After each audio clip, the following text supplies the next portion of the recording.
नमस्कार प्रिय छात्रों, आराधना हिंदी साहित्य में आपका स्वागत है। रसखान के सवई कक्षा 10 के यूपी बोर्ड के लिए बहुत ही महत्वपूर्ण है। 3 सवई उसको जरूर देख लीजिएगा अपने परीक्षा के उद्देश्य से।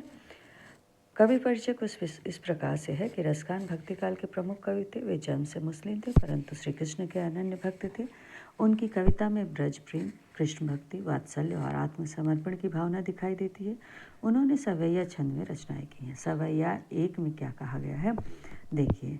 मानुष हो तो वही रस खाने, बसो ब्रज गोकुल गाँव के ग्वारन। जो पशु हो तो कहा बसु मेरो, चरो नित नंद के धेनु मजारन। यानी रसखान कहते हैं कि यदि उन्हें मनुष्य का जन्म मिले तो वह ब्रज भूमि में गोकुल गांव के बीच रहना चाहेंगे। उन्हें किसी बड़े नगर या ऐश्वर्यपूर्ण जीवन की इच्छा नहीं है। यदि उन्हें पशु का जन्म मिले तो वे नंद बाबा की गाय बनना चाहेंगे ताकि प्रतिदिन श्री कृष्ण के समीप रह सकें। कवि का उद्देश्य ये बताना है कि उनका जीवन किसी भी रूप में क्यों न हो, वह केवल श्री कृष्ण और ब्रजभूमि से जुड़ा होना चाहिए। भावार्थ है कि सच्चा भक्त सांसारिक पद और वैभव नहीं बल्कि ईश्वर की निकटता चाहता है।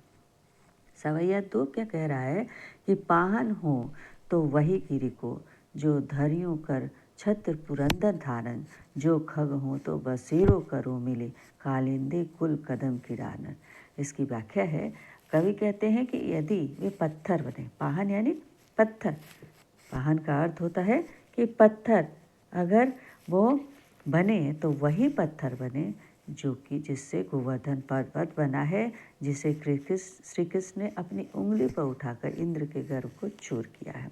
यदि वे खग बनना चाहते हैं, खग यानी पक्षी बनना चाहते हैं, तो यमुना नदी के तट पर स्थित कदम के पेड़ की डाल पर रहना चाहेंगे जहाँ श्री कृष्ण अपनी लीलाएं करते हैं।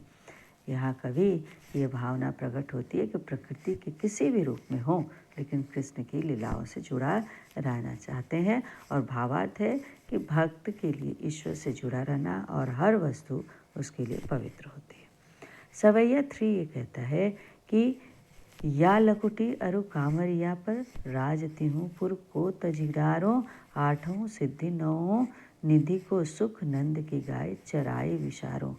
यहाँ व्याख्या ये है कि कवि कहते हैं कि श्री कृष्ण की जो लकुटी है, लकुटी यानी जो लाठी है, और उनका जो कंबल के सामने वे तीनों लोग का राज्य क्या है, अपने ऊपर क्या है, त्याग दे रहे हैं। वे योग की 8 सिद्धियों और 9 निधियों के सुख को भूल सकते हैं यदि उन्हें नंद बाबा की गायें चराने का अवसर मिले, है ना।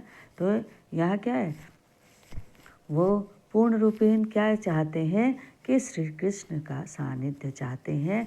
और यह सवैया यह दर्शाता है कि सच्ची भक्ति में क्या है, सांसारिक सुख, शक्ति और धन का कोई महत्व नहीं होता।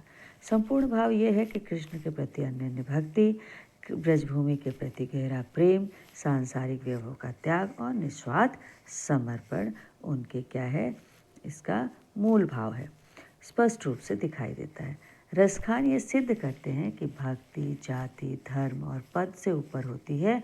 और परीक्षा के लिए याद रखने योग्य कुछ बिंदुएं हैं जिसको निश्चित तौर से याद करिएगा कि इसमें जो छंद हैं वो सवैया है, रस है, वात्सल्य और प्रेम, और भाषा उसकी ब्रज है, और मुख्य भाव जो है कृष्ण भक्ति और ब्रज से उनका अटूट संबंध या प्रेम।